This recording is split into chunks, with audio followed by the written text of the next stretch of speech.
नमस्कार, I am Shivani Singh. So friends, कैसे हैं आप सभी? मस्त होंगे यहाँ पे। और डियर फ्रेंड, जैसा आप सबको पता है ना कि यहाँ पे यूपी SSC पेट एग्जाम्स की एग्ज़ाम डेट भी घोषित हो चुकी है। जी हाँ, यहाँ पर। और अभी क्या हो रहा है ना कि आपके मन में बस ऐसे कि ये पढ़ लो, वो नहीं पढ़ा, ये नहीं पढ़ा, ये याद नहीं हुआ, क्या करूँ या नहीं। थोड़ा आप माइंड को फ्रेश रख के बिल्कुल भी टेंशन नहीं लेना है। 1 मंथ का टाइम आप समझे। मानो यहाँ पे जुलाई में कुछ ही डेज है, इनको भी मत गिनो, ओनली 1 मंथ ही आप यहाँ पे काउंट कीजिए। तो 1 मंथ में क्या क्या करना है देखो, मैं बता दे रही हूँ। जो मैंने प्लेलिस्ट कराई हुई है, 60 से भी ज़्यादा वीडियो है, मैं और भी वीडियोस में डालूंगी, 60 से भी ज़्यादा वीडियो है। प्लीज़ यहाँ पे ऑल जी के कंप्लीट मैंने यहाँ पे थ्योरी प्लस लास्ट में क्वेश्चन, इतनी बेहतरीन थ्योरी है। एक भी चीज़ कंटेंट इतना मस्त है कि वीडियो को ओपन करके देखो, खुद ब खुद पता चलेगा कि हाँ कंटेंट में दम है। तो बस आप सारी वो वॉच करें और मैं शॉर्ट पेपर कराऊंगी जब तक एग्ज़ाम नहीं हो जाता। ये मेरी आपकी गारंटी है, ठीक है ना। और यहाँ पर मैं बता दूँ, मैंने बुक भी सजेशन की थी यूपी SSC पेट एग्ज़ाम 2025 के लिए। यहाँ पर आपको घटना चक्र की बुक ले लेना है। बिल्कुल घोल के पी जाओ। क्या करके भैया? घोल के पी जाओ, ठीक है। जैसे आप दूध पीते हो ना, घोल के उसमें शुगर चीनी वगैरह ना, तो ऐसे घोल के पी जाओ उन चीज़ों को भी। आज का जो टेस्ट है उसमें ज्योग्राफी, देन यहाँ पे इकोनॉमिक्स रहेगा। 10-10 क्वेश्चन रहेंगे टॉप। यहाँ पे कुछ बीच में इंपॉर्टेंट फैक्ट्स भी रहने वाले हैं दमदार तरीके से, ठीक है ना। चलिए तो स्टार्ट करते हैं। और अगर आपको ये PDF चाहिए, टेलीग्राम ज्वाइन कीजिएगा। नीचे वीडियो के कमेंट बॉक्स में टेलीग्राम का जो लिंक है वो पिन किया हुआ है, फटाफट ज्वाइन कीजिए। मस्त तरीके से अपनी तैयारी को ज़बरदस्त रखिए। ओके, चलो अब आप कहेंगे मैम क्वेश्चन कराओ। चलो भैया बढ़ते हैं। तो यहाँ पे स्टार्ट है ज्योग्राफी का फर्स्ट टेस्ट। पृथ्वी की निम्न में से किस परत में वायुमंडलीय ओजोन परत अधिकतर केंद्रित है? तो बस सीधा सा क्वेश्चन ये पूछा है कि जो ओजोन परत है यह आपकी वायुमंडल की किस परत में है? तो यह वायुमंडल की किस परत में है भैया? यह आपकी समताप मंडल में। किस में है? यह आपकी समताप मंडल में। आइए थोड़ा इसके बारे में हम सब कुछ डिटेल में जानते हैं। एक्चुअल में अगर बात करें हम समताप मंडल की, तो यह यह पृथ्वी से वायुमंडल के पृथ्वी से 16 से 50 किलोमीटर की ऊंचाई तक है। पृथ्वी से जो वायुमंडल में है, यह यहाँ पर इसकी जो ऊंचाई है 16 से 50 किलोमीटर है। और इसकी मोटाई ध्रुवों पर अधिक होती है। वायुयान उड़ने की आदर्श दशा भी समताप मंडल में पाई जाती है। वायुयान जो ये आपके एरोप्लेन वगैरह उड़ते हैं ना, हवाई जहाज वगैरह उड़ते हैं, तो ये भी समताप मंडल में। अब समताप मंडल में क्यों उड़ते हैं भैया? समताप मंडल, समताप यानी कि तापमान जो टेम्परेचर होता है यहाँ पे समान रहता है। इस वजह से यहीं पर पॉसिबल है आपके हवाई जहाज उड़ने, ठीक है ना। अब ओजोन परत सूर्य से आने वाली, देखो बहुत बेहतरीन फैक्ट्स है। ओजोन परत ना सूर्य से आने वाली जो पराबैंगनी किरणें हैं ना, इन्हें अपनी ओर अवशोषित कर लेती है और पृथ्वी पर मनुष्यों में कैंसर रोग को जन्म देती है, ठीक है। देखो ध्यान से सुनो, सूर्य से आने वाली पराबैंगनी किरणों को अवशोषित कर लेती है। अगर यहाँ पर ओजोन जो गैस है, पृथ्वी पर यह सूर्य किरणें जो यहाँ पे पराबैंगनी किरणें आती है, इसे अवशोषित न करें तो यह यहाँ पे पृथ्वी पर बड़ा ही अपना एक खुंखार जमाएगी, क्या करेगी, इंसानों को फिनिश कर देगी, कैंसर की संभावना बढ़ जाएगी, उनको जन्म दे देगी। इसलिए से पृथ्वी का सुरक्षा कवच भी कहा जाता है। किसे? ओजोन परत को। ओजोन परत को पृथ्वी का सुरक्षा कवच कहा जाता है, क्योंकि यह पराबैंगनी किरणों को अपनी ओर अवशोषित करते कहती है। अच्छा, कहाँ अभी तुम्हें पहुँचाऊँ? यहाँ पे पृथ्वी पे नहीं जाना है, चलो उधर ही, ठीक है। तो भैया ओजोन जो यहाँ पे परत है हमारे लिए काफ़ी इंपॉर्टेंट है, हमें जीवन दान दिया है इसने, इसलिए यह सुरक्षा कवच भी कहलाता है पृथ्वी का। चलो आगे देखो, स्क्रीन पर सेकंड क्वेश्चन है। टूटकर गिरते हुए पिंडों के सिद्धांत की खोज किसने की? आर्किमिडीज, डार्विन, गैलीलियो या फिर यहाँ पे आइंस्टाइन ने। टूटकर गिरते हुए पिंडों, देखो जो कुछ पिंड होते हैं छोटे छोटे, वो टूटकर गिरते हैं, तो उनकी खोज किसने की? किसने पता लगाया ये पिंड है, टूटकर क्यों गिरते हैं, क्या रीज़न है, ठीक है भैया। तो यह पता लगाया यहाँ पर किसने? गैलीलियो ने। बहुत बढ़िया भैया, बड़े ही माइंडेड है ये तो, ठीक है ना। नेक्स्ट, ओजोन होल किससे संबंधित है? ओजोन होल यही जो मैंने आपको बताया, ओजोन परत किससे संबंधित है, यानी कि यही बताना है किस वायुमंडल की परत में है। तो ओजोन परत में घनत्व में वृद्धि से है, इनमें से कोई नहीं। सौरमंडल में थोड़ा ही ना है जी हाँ, यह समताप मंडल में ओजोन परत की मोटाई में एक कमी से आपके यहाँ पर जानी जाती है, ठीक है ना। चलो इसके बारे में कुछ इंपॉर्टेंट फैक्ट्स हैं। एक्चुअली बात करें, ओजोन ऑक्सीजन का एक विशेष रूप होता है। और अगर यहाँ पे ओजोन का रासायनिक सूत्र भी पूछा जा सकता है। ओजोन का रासायनिक सूत्र है यहाँ पे O3। क्या है भैया? O3 है। यह समताप मंडल में स्थित है। पृथ्वी की सतह से लगभग यह 15 से 30 किलोमीटर की ऊंचाई पर इसकी सांद्रता अधिक आपकी देखने को मिलती है। मैंने कहा ना, पृथ्वी से और जो वायुमंडल है कितने किलोमीटर तक है, ये चीज़ें मैंने आपको यहाँ पे बताई हुई है। ओके, क्लियर है? कोई डाउट्स है? नहीं ना? आगे बढ़े। तो इसका रासायनिक सूत्र याद रख लेना है। और यह है आपकी समताप मंडल में। किस मंडल में? समताप मंडल। अब यहाँ पे देखो निम्नलिखित विकल्पों में से कौन सा सही ढंग से ग्रहों के उनके आकार के अवरोही क्रम, अवरोही आरोही क्रम तो बड़ा यहाँ पे पढ़े होंगे ना तुमने, first second third fourth 5 class में भैया, और आरोही अवरोही क्रम बहुत पढ़े होंगे। तो अवरोही क्रम किसे कहते हैं? अरे भैया आज के टाइम में बात करें ना तो लाजवाब कुछ ऐसे भी होनहार यहाँ पे हैं, इनके ये अवरोही क्रम क्या होता है, ठीक है, कोई बात नहीं, थोड़ा हंसते मुस्कुराते रहिए। तो अवरोही क्रम की बात करें तो यह होता है घटता हुआ क्रम। तो यहाँ पर हमें बताना है, यहाँ पर ये क्या है, ये आपके सामने देखो, पता चल गया ना क्या है, क्या है, प्लैनेट एक ग्रह है। तो इनमें बताना है सबसे बड़ा कौन सा है, उससे छोटा, फिर छोटा छोटा, सबसे छोटा कौन सा है। ओके तो मंगल, पृथ्वी, शनि, बुध, नो ये तो मेल नहीं खाता। यूरेनस को हम क्या कहते हैं? वरुण ग्रह कहते हैं, ठीक है। पृथ्वी, बृहस्पति बड़ा है, फिर यूरेनस, ये भी मेल नहीं खा रहा है, ये भी नहीं। सबसे पहले यहाँ पे यूरेनस है, फिर पृथ्वी, मंगल है और बुध है। आइए मैं यहाँ पे विस्तार से बताती हूँ। यहाँ पर देखो आकार के अनुसार क्रम ग्रहों का घटता हुआ क्रम देखें तो सबसे बड़ा ग्रह है बृहस्पति ग्रह, सबसे बड़ा ग्रह है बृहस्पति ग्रह, फिर उससे छोटा है शनि, फिर उससे छोटा है अरुण यानी कि यूरेनस, उससे छोटा है वरुण, फिर पृथ्वी आती है 5 नंबर पर, आकार के नंबर पर हमारी पृथ्वी 5वें नंबर पर आती है, ठीक है ना। फिर है शुक्र, फिर है मंगल और सबसे छोटा यहाँ पर है बुध। ओके भैया सबसे छोटा है बेचारा बुध, बिल्कुल सूरज के सामने ही है, ठीक है, जस्ट एकदम।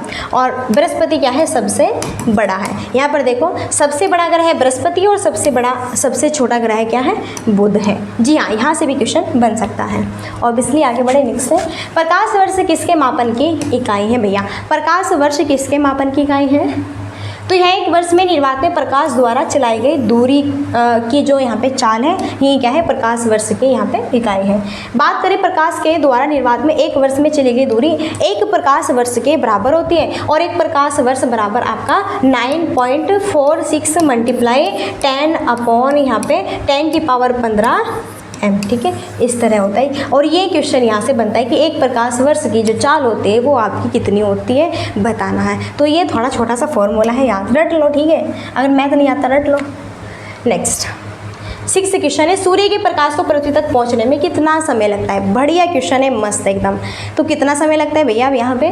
तो सूर्य के प्रकाश को पृथ्वी तक पहुंचने में भैया यहाँ पर 8 मिनट और 20 सेकंड का समय लगता है, ठीक है ना, 8 मिनट 20 सेकंड का। इंपॉर्टेंट पॉइंट्स देख लो, सूर्य से पृथ्वी की न्यूनतम दूरी। अब अगर सूर्य के अब अगर सन बाबा और पृथ्वी आंटी की बात करें, देखो सन बाबा और पृथ्वी की बात करते हैं तो न्यूनतम दूरी इसकी 14.70 करोड़ किलोमीटर है, और यहीं पर अधिकतर दूरी कितनी है? 15.21 करोड़ है। सूर्य से पृथ्वी की माध्य दूरी कितनी है भैया? 14.98 करोड़ है, ठीक है ना।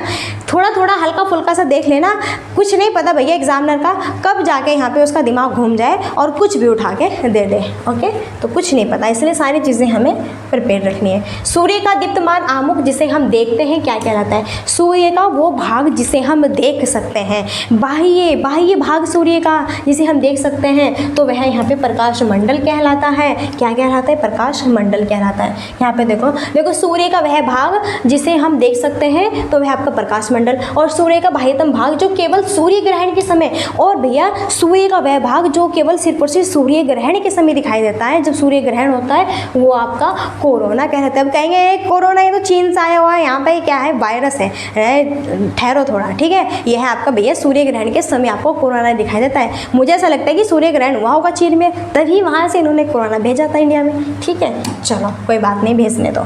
आगे बढ़े, पृथ्वी के लिए ऊर्जा का मुख्य स्रोत क्या है? तो पृथ्वी के लिए ऊर्जा का मुख्य स्रोत क्या है ये बताना है। सूर्य, अग्नि, चंद्रमा या फिर महासागर है। पृथ्वी के लिए ऊर्जा का मुख्य स्रोत क्या है भैया? पृथ्वी के लिए ऊर्जा का मुख्य स्रोत हमारे जे बाबा जी। कौन है भैया? यहाँ पे सूर्य बाबा जी, चंदा मामा, मामा तो बड़े याद आते हैं, लेकिन बाबा जी को भी याद करो, ठीक है। कौन है भैया? सूर्य बाबा, यहाँ पे सूर्य बाबा, अग्नि देवता, चंद्रमा, तो सूर्य बाबा, ठीक है ना। अच्छा, सूर्य की ऊर्जा की उत्पत्ति इसके नाभिक के संलयन के कारण होते हैं। ये पूछा जाता है सूर्य में क्या क्या आपके उपस्थित होते हैं, सूर्य में कौन कौन सी गैस होते हैं, सूर्य के नाभिक के संलयन में कौन कौन सी गैस होते हैं, या फिर सूर्य की ऊर्जा की उत्पत्ति किस नाभिक के संलयन के द्वारा होती है, कौन कौन सी उसमें? तो एक तो हाइड्रोजन, हीलियम, बहुत मस्त क्वेश्चन है भैया, हाइड्रोजन और एक क्या? हीलियम, ये दोनों होती है आपकी। नेक्स्ट, नासा के अनुसार सूर्य के बाद पृथ्वी का निकटतम तारा कौन सा है? तो नासा के बाद में सूर्य के बाद में, देखो सूर्य के बाद में देखो वैसे तो पृथ्वी का निकटतम तारा सूर्य है, लेकिन सूर्य के बाद में यहाँ पे पृथ्वी का निकटतम तारा कौन सा है आपका? Proxima Centauri. ओल्ड क्वेश्चन है, ओल्ड इज द गोल्ड यहाँ पे। और यह पृथ्वी से आपका जो यहाँ पे प्रोक्सिमा जो यहाँ पे बताया है, पृथ्वी से 4.246 प्रकाश वर्ष आपका दूर है। ओके, क्लियर है? आप कहेंगे आप क्लियर है भैया? तो बताइए आप इकोनॉमिक्स टेस्ट के लिए रेडी है? रेडी है? बढ़िया, एकदम मस्त तरीके से। सोना नहीं है, रोना धोना नहीं है, बिल्कुल मस्त तरीके से पढ़ाई करनी है। आओ बढ़ते हैं इकोनॉमिक्स टेस्ट की तरफ। स्क्रीन पर फर्स्ट क्वेश्चन है भैया, चलो। निम्नलिखित में से किसमें व्यक्तियों या फिर व्यक्तियों के समूह के स्वामित्व वाले व्यवसाय शामिल हैं? सार्वजनिक क्षेत्र है, राज्य के स्वामित्व वाले उद्यम है, निजी क्षेत्र है, या फिर इनमें से कोई नहीं है, बताना है। तो इनमें से किसमें व्यक्तियों या फिर व्यक्तियों के समूह के स्वामित्व वाले व्यवसाय शामिल हैं? तो यहाँ पर क्या है? अपने निजी क्षेत्र में। अरे भैया, व्यक्ति अपने पर्सनल चीज़ किसमें रखता है? जो उसका निजी कुछ सामान होता है, जो उसका जहाँ पर वो अपनी निजी वस्तुओं को रखना चाहता है। तो व्यक्तियों के समूह के स्वामित्व वाले व्यवसाय को क्या कहेंगे हम? तो उसे क्या कहेंगे? एक निजी क्षेत्र कहेंगे, ठीक है ना। चलो नेक्स्ट सेकंड है, निम्नलिखित में से कौन सा क्षेत्र भारत का सबसे बड़ा नियोक्ता है? प्राथमिक क्षेत्र, तृतीय, फिर चतुर्थ या फिर द्वितीय? बेहतरीन क्वेश्चन, एकदम मस्त वाला, ठीक है ना। कौन सा क्षेत्र भारत का सबसे बड़ा नियोक्ता है? तो कौन सा क्षेत्र भैया भारत का सबसे बड़ा नियोक्ता है? वो है आपका यहाँ पर क्या? प्राथमिक क्षेत्र है। क्या है भैया? प्राथमिक क्षेत्र है। आइए जानते हैं प्राथमिक क्षेत्र के बारे में। तो प्राथमिक क्षेत्र अर्थव्यवस्था का वह क्षेत्र है जो प्राकृतिक संसाधनों का सीधा यूज करता है। देखो प्राथमिक क्षेत्र, द्वितीय क्षेत्र और तृतीय क्षेत्र यहाँ पे होते हैं। तो प्राथमिक क्षेत्र क्या भला है? तो प्राथमिक क्षेत्र भैया वह होती है जो कि प्राकृतिक चीज़ों को सीधे यूज करता है। क्या? प्राकृतिक चीज़ों का सीधे यूज कर रहा है, ठीक है ना। प्राकृतिक जो चीज़ होती है उसका सीधा यूज़ करता है, तो वही क्या है? सबसे पहला प्राथमिक क्षेत्र होता है। आइए, तो इसमें से कृषि है। तो कृषि भैया जमीन ईश्वर ने हमें, गॉड ने हमें प्रदान की, जो पृथ्वी धरती माता है। ओके, और हम यहाँ पे खेती करते हैं, कृषि करते हैं, फसल जो है उगाते हैं। तो कृषि ये प्राथमिक हुआ कि नहीं हुआ क्षेत्र? पशुपालन और वन उद्योग, मत्स्य पालन, खनन, ये सब क्या है? प्राथमिक उद्योग है। क्या आपने बनाई है ये मछलियाँ? नहीं ना। चलो नेक्स्ट, किसी भी विकासशील अर्थव्यवस्था के प्रासंगिक चरणों में अधिकांश गतिविधियाँ क्षेत्र से संबंधित होती है। थर्ड है, सेकंड है, फर्स्ट है, या फिर सूचना प्रौद्योगिकी है। सो यहाँ पे राइट आंसर क्या है? ये भी आपका क्या होगा बेटा? प्राथमिक के अंतर्गत आएगा। ओके, किसी भी विकासशील अर्थव्यवस्था के प्रारंभिक चरणों में अधिकांश गतिविधियाँ हैं क्षेत्र से संबंधित होती हैं। तो यह भी आपकी क्षेत्र से संबंधित है, यह भी आपके प्राथमिक क्षेत्र से ही संबंधित है। नेक्स्ट है, जब हम चीनी या गुड़ का उत्पादन करते हैं तो यह भारतीय अर्थव्यवस्था के अनुसार किस प्रकार के क्षेत्र की गतिविधि है? देखो जब हम चीनी और गुड़ का यूज़ करते हैं तो चीनी और गुड़ बताना है प्राथमिक है या फिर आपका सेकंड है या फिर थर्ड है, कैसा समूह है? तो यह आपका सेकंड आएगा। अब प्राथमिक क्या है? प्राथमिक तो गन्ना है कि नहीं? ठीक है, और गन्ने से यहाँ पे जो है भाई जो भी वो आपके बनाते हैं उन्होंने तैयार किया है गन्ने के रस से चीनी और गुड़। तो बताओ ये सेकंड हुआ कि नहीं हुआ? हुआ कि नहीं हुआ? कृषि से हमने क्या खेती यहाँ पे उपजी है? गन्ने की।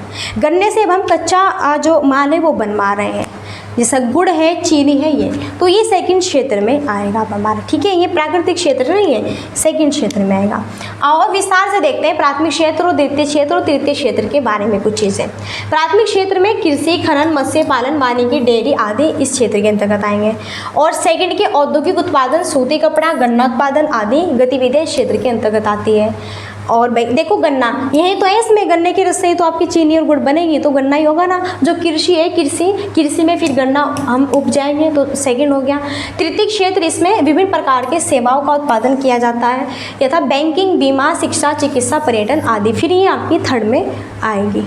ओके ठीक है, स्क्रीन पर 5 है। इनमें से किस प्रकार के अर्थव्यवस्था में संसाधनों पर निजी अधिकार होते हैं और आर्थिक गतिविधियों का मुख्य उद्देश्य लाभ अर्जित करना होता है? पूंजीवादी, मिश्रित है, समाजवादी या फिर वैश्विक है? तो यहाँ पर है आपका क्या? पूंजीवादी। ठीक है ना, क्या है? पूंजीवादी है। चलो इंपॉर्टेंट पॉइंट्स हम देख लेते हैं इसमें। एक्चुअली बात करें अमेरिका पूंजीवादी अर्थव्यवस्था का, रूस एवं चीन सैद्धांतिक रूप से समाजवादी अर्थव्यवस्था का तथा भारत मिश्रित अर्थव्यवस्था का क्या है आपका उदाहरण यहाँ पर माना जाएगा।